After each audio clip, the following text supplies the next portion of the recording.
안녕하세요. JD 부자연구소의 소장 조단입니다. 오늘은 코로나 이슈는 이제 끝났다 라는 주제로 말씀드리도록 하겠습니다. 2020년 12월 3일 목요일 시황입니다.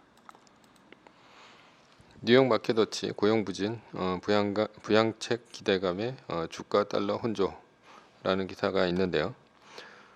어제 나스닥은 0.05% 하락했고요. S&P 500 지수는 0.18%, 다우 지수는 0.2% 올랐습니다. 평범한 하루입니다. 움직여도 이렇게 3대 지수가 1%대 아래로 움직이는 것이 가장 좋은 움직임입니다. 1%대 이하로 장기간 가는 것이 꾸준히 상승하는 장입니다. 매일 오르는 장이라고 생각하시면 됩니다. 그러나 변동성이 커지면 사람들이 불안해지죠. 그래서 오르면 사고 떨어지면 팔고 싶어져서 오르면 사고 떨어지면 팔기를 반복하면서 계좌가 녹습니다. 그러나 이렇게 0%대가 이어지면 다이나믹하진 않지만 꾸준히 올라가는 장이라 마음 편하게 투자할 수 있는 장이라 할 수 있습니다. 이런 장이 꾸준히 펼쳐졌으면 좋겠습니다. 낸시 펠로시 하원 의장과 척시머 민주당 상원 원내대표는 공동 성명을 내고 초당파 의원들의 제안을 기초로 해서 신속하게 부양책을 통과시켜야 한다. 이렇게 얘기를 했죠. 그래서 초당파 의원들이 9천억 달러 규모의 새로운 부양책 법안을 제안을 했죠.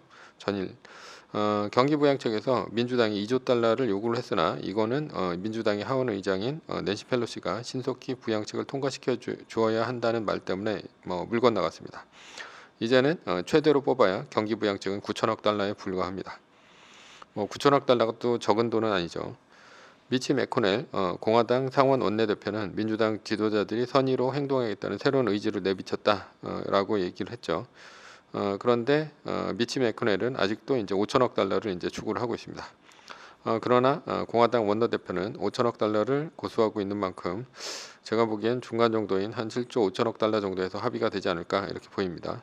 이렇게 민주당이 경기 부양책에서 물러난 이유가 무엇이냐? 영국 정부가 화이자 바이오엔테크 긴급 백신 긴급 사용을 승인했다라는 기사가 있는데요. 미국과 유럽 등에서도 조만간 백신 허가를 받을 것이다. 그래서 이제 미국에도 이제 대규모로 FDA 승인이 난다는 전제하에 지금 들어와 있다라는 이제 그 소식이 있습니다. 백신의 허가가 조만간 있을 예정이기 때문이죠. 그리고 경기 부양책은 통과되리라 보입니다. 미국 11월 민간 고용 30만 7천 명 늘었다라는 건데요. 이게 이제 7월 이후 최저다라는 거예요. 그래서 미 민간 고용 조사 업체 오토매틱 데이터 프로세싱 ADP죠. 2일 발표한 미국의 지난달 민간 고용 부분은 30만 7천 명 증가하는 데 그쳤다. 이는 47만 5천 명을 훨씬 밑도는 수준이다라는 거죠. 미국의 이제 고용 증가가 기대에 못 미쳤기 때문에 오히려 필요한 경기 부양책은 더 이상 미룰 수가 없다라는 겁니다. 거꾸로 얘기하면 이렇게 아직도 불안하니까 경기 부양책은 반드시 통과돼야 된다라는 거고 12일 중에도 이제 통과될 수가 있겠죠. 따라서 경기 부양책과 백신 허가 때문에 어제 금값이 올랐고요. 반대로 TLT는 떨어졌습니다. 미국 국채가 떨어졌다는 얘기죠. 국채 그 가격이. 그래서 미국의 10년물 금리는 0.938을 넘어갔습니다. 즉 이제 경기 부양책이 임박했기 때문에 채권을 매도하고 있다는 얘기입니다. 그러나 경기 부양책이 통과되면 금값은 올라가겠지만 2조 달러 정도의 경기 부양책은 아니니 대폭 상승보다는 오름폭이 좀 제한될 것으로 보입니다. 차라리 지금은 주식을 사는 게 더 낫다 이렇게 보입니다.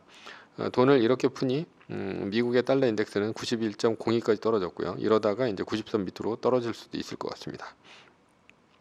이렇게 달러 인덱스가 떨어지는 것은 바로 유로화 강세 때문인데요. 백신이 영국에서 허가되고 유럽에서도 차례차례 맞기 시작하면 그동안 개판을 쳤던 유럽 경기가 살아날 것이고 유럽은 경기 부양을 더 이상 안 할 수도 있기 때문에 유럽의 돈은 덜 풀리게 되면서 유로화 강세가 됩니다. 그러면 상대적으로 달러화는 더 떨어질 수가 있다는 얘기죠.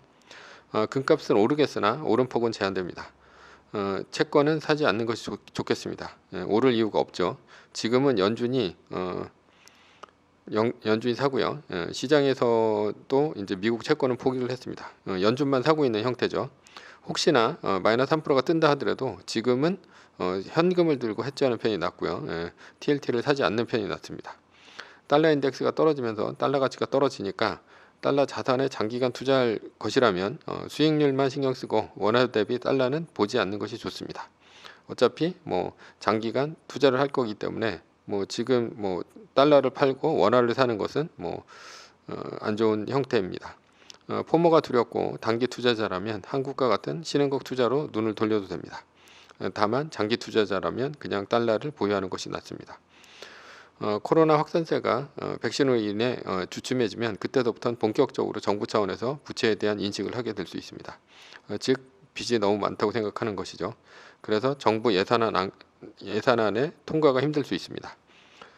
그리고 조만간 코로나 수치는 뉴스에서는 발표되나 더 이상 주식 뉴스에서는 반영되지 않을 수 있습니다. 그러니까 뭐 사상 최대로 코로나 확진자가 늘어난다 하더라도 주가는 더 이상 그것 때문에 떨어지거나 하지 않는다는 얘기죠. 어차피 백신이 나왔고요. 사람들이 맞고 있기 때문에 따라서 더 사망자가 늘어나고 확진자가 늘어난다 하더라도 이와 관계없이 주식시장은 더 이상 코로나를 변수로 놓지 않을 것입니다.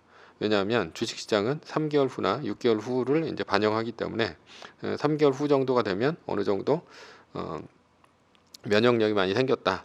그러면 이제 코로나는 더 이상 변수가 아니다라는 거죠. 결론은 코로나 이슈는 이제 끝났다.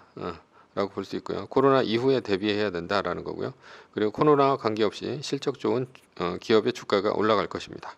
그러니까 1월 달에 이제 주가가 그 실적이 좋은 기업들, 그런 기업들이 이제 주가가 올라가겠죠.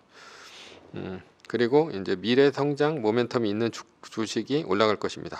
결국 빅테크인 애플, 아마존, 페이스북, 구글 그리고 테슬라 등 뭐 이런 친환경 뭐 이런 것들까지도 이제 같이 올라갈 수 있다라는 얘기입니다. 매뉴얼입니다. 나스닥 마이너스 3% 뜨기 전까지 세계 1등 주식은 떨어져도 팔지 않고 가져간다라는 거고요.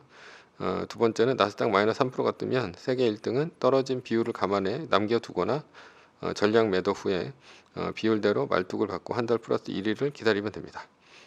이 얘기를 이제 이해 못하시는 분들이 계신데, 그러니까 만약에 마이너스 3%가 떠가지고 이제 팔았다, 전량 매도를 했다라고 한다면 세계 1등이 뭐 정고점 대비 20% 빠졌다 그러면 20%의 비율을 남겨놓는다는 얘기죠. 예, F를 20%를 남겨놓는다. 혹은 전량 매도 후에 다시 20%를 사는 거죠. 예, 그 가격대에. 그리고 이제 한 달 플러스 1위를 기다린다는 얘기입니다. 세 번째 전제는 세계 1등 주식은 우상향 한다는 얘기고요. 위의 상황은 매뉴얼일 뿐입니다. 따를 사람은 따르고 참고할 사람은 참고하시면 됩니다. 주식을 사고 파는 것에 대한 모든 책임과 이득은 본인에게 있습니다. 매뉴얼을 지키다가 포모, 주식을 판 가격보다 오를 것에 대한 두려움이 크다면 매뉴얼을 지키지 말고 마이너스 3%대 판 가격보다 단 1불이라도 떨어졌을 때 전량 매수하시면 됩니다. 오늘은 코로나 이슈는 이제 끝났다라는 주제로 말씀드렸고요. 후원은 제가 영상을 제작하는데 많은 도움이 됩니다. 하나은행 447-910064-61005 주식회사 JD 부자연구소 감사합니다.